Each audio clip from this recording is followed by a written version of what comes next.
It's been amazing. It really is the most interesting job I've ever had and the most meaningful job. And my experience, I was a principal for almost 10 years in a traditional school, and I've worked in central office as a special education assistant superintendent. But my favorite job ever was being principal, and I'm just so blessed to be back here and doing this work. The culture here, I think, is really very positive. It's a learning culture, and it is a sociological model. So we have norms, ways of doing business here, and we try to be just stick to the norms and not personalize things. So if somebody makes a mistake and they're not respectful, we talk about it in terms of not that the behavior was bad, but you didn't follow that norm of respect. And then we talk about what a respect norm would look like in school, in a class, and really work on a lot of 21st century skills. How do we talk to people? How do we work together with other people? The staff here are really very caring, and they try to make learning fun, and they're very forgiving even though they have high standards. So they really keep working with kids to try to make them successful. It's a big responsibility when someone is not successful, because then you have to figure out, what do I need to do to individualize to make that student successful? And fair is not always equal. So we really operate like that. If you have 8 students in a classroom and you give a test and 50% of the kids didn't do well on the test, we're going to go at it different ways. We're going to have performance assessments. We're going to have teachers that just sit down and one-on-one talk to the student and find out what they know. We follow their IEPs. We have individual safety plans. So we know our students really well. We know what makes them successful. We know if somebody's having a bad day, who can they talk to make them feel better? And we have those names written on their safety plans, so we know who to call. So that's what we do. We really wrap our arms around the kids, and we make sure that we're giving them what they need to be successful. I'm a firm believer that every single person learns differently, and every single person needs different avenues in order to learn. And that is why I take a very artistic approach to certain things, because you can find meaning in tons of pictures. Like I use Prezi, that's the kind of, I have a smartboard, and so I use Prezi a lot, so then we can go and we can zoom in on pictures, find out a lot through that. Like a picture can say 1,000 words. It's just as important document as any. We have virtual reality here. So we have students here that would, if you actually put them there, they're going to be like, wow, that's pretty cool. Like we just started utilizing that. Like with my 8th graders, there's a Civil War battle where you can actually put your headset on and look around. And like they finally got the Confederates gray, and if you're from the Union, you're blue. But that's because they were in it. They were in the battle and they saw it. Yeah, technology, I'm huge with laptops, because I feel like I would rather them type than write, because that's just the mode of communication. That's what they're going to be expected to do as well. Also, I am the Timberwolf advisor. This is basically our honor roll society here that have shown dedication to the school's norms. They are an awesome group of kids. These kids, what they do is they are the leaders in our school. You start off as a rookie, and you go to pledge. And then once you get your pledge status, you are able to become a Timberwolf. It's a long process, and at first it may seem like, wow, I'm never going to get there, or they seem, oh, I'm too cool for school, I don't want to do it.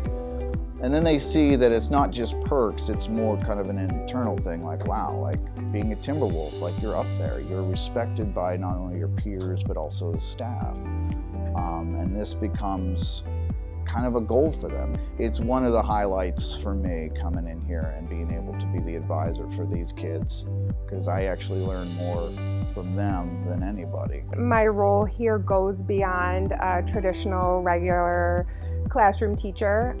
The students here have such a wide variety of needs and strengths and just differences that I feel like I'm, part teacher, part mentor. You feel like part nurse dispensing out Band-Aids.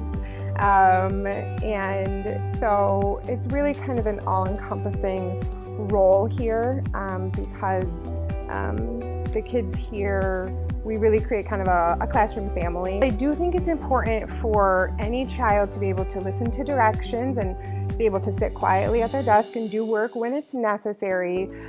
No child or adult, for that matter, can just sit quietly at a desk and do work all day long. And especially my students, they need to move around, they need to interact with each other, they need to have a lot of different learning experiences, and they need to interact with what we're learning. Anything that I know really connects with them, I want them to be able to do. So for science, we just learned about the designing and engineering process. So instead of just reading and writing about that, I gave them cardboard and toothpicks and glue, and they designed and then built their own bridges. And for math right now, we are working on the coordinate plane with the X and the Y axis. And so we took a day of class to draw on the floor with masking tape a giant coordinate plane so they can plot themselves and plot each other on the coordinate plane as an X and Y coordinate. And they love it, they connect with it, they learn it, understand it, and remember it. Here at Randolph, we do restorative justice practices, which is an alternative way of looking at behavior issues. At a typical school, usually something would happen, a kid would get in trouble, they would get a referral to the office, and that might result in a detention or a suspension from school. And typically once a student gets suspended, it's like they're set up for suspension again. They tend to kind of fall into this loop. Here we do restorative practices because it's a way to stop that loop from happening. We talk to everybody that was involved, and we try to figure out what exactly happened and why did it happen. We look at the root cause or causes that set that situation in motion. And when you do that, you get to see, you know, what was going on for that kid. You know, something might have happened at home. It might have been, something might have been triggered by what that other kid said. And that can help the kids learn how their actions extend beyond their immediate circumstances. And also, instead of suspending a kid as kind of the punishment or consequence, we look at what would be a consequence that really makes sense for the situation that happened. It could be making apologies, it could be cleaning the school or something that was vandalized, it could be community service. So it's really a holistic perspective, and it keeps kids in school. It keeps kids in education, it builds relationships, and it keeps relationships stronger. So it just gives them more perspective about where other people are coming from.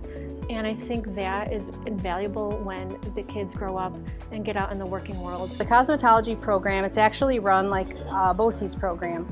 We use the same exact curriculum, and we're a New York State certified program. So whatever hours the kids earn here in my classroom, they will transfer out if they want to attend a BOCES program. In cosmetology, my students learn how to cut hair, they learn how to style hair, do clipper cuts, various hairstyles. They also learn how to wax eyebrows and, you know, apply makeup and do manicures.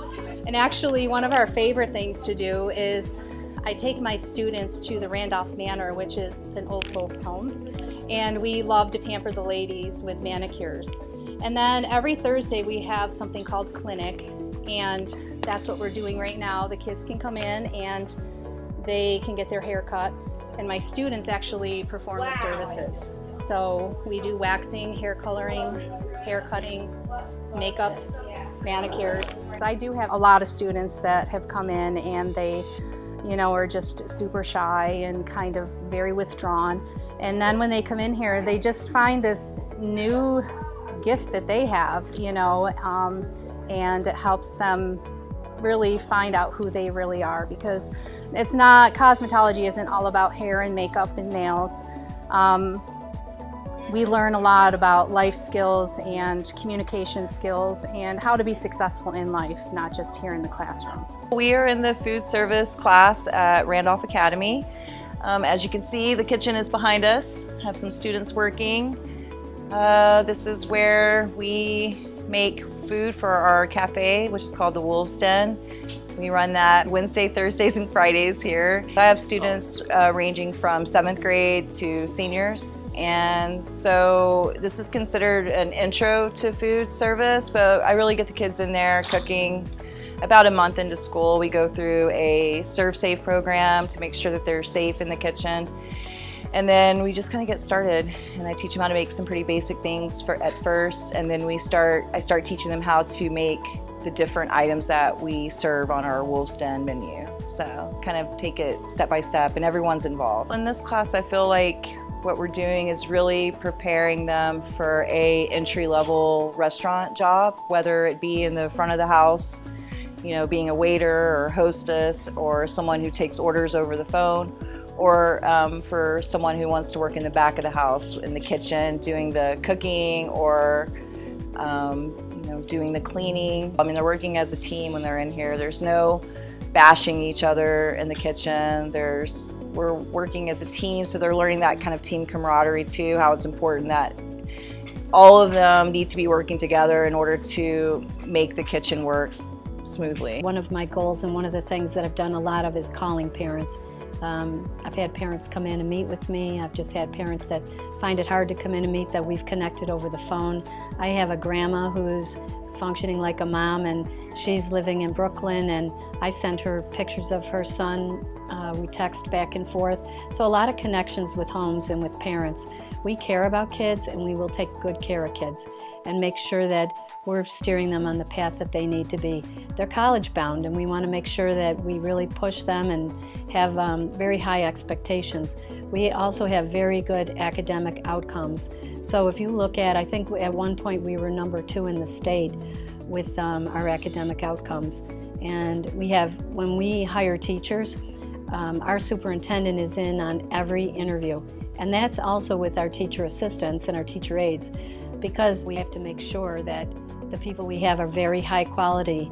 And when we interview people, we have unusual questions. We ask the typical academic questions, and then we ask them, what do you do on the weekend? And what would people say about you if we talk to your family?